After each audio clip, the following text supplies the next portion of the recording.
Sziasztok! Itt vagyunk a karácsonyi vásárban, a Hallgató magazin Sopronnal, és most rendhagyó módon az utca embere fogja kinyitni a kalendáriumot.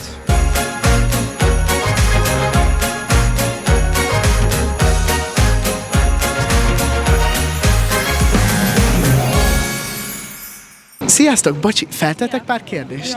Ez attól függ. Igazániból egy kalendáriumot kellene nekünk kinyitni. Jó. Na, tudod, hogy hányadika van ma? 6. Hetedike van? Hetedike. Na, akkor légy szíves a hetediket, azt nyisd ki.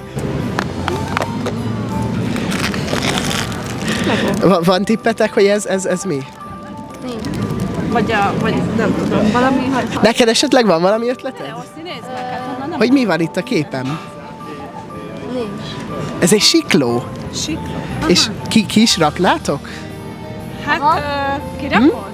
Kirakod? Kaptál már karácsonyi kalendáriumot? Igen.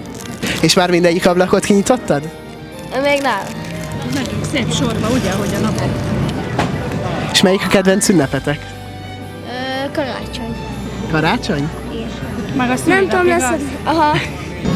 Jó, az alsót meg. Jó, csak az apróságokra vigyázna, hogy leessen az asztalról. Mutasd bele a kamerába.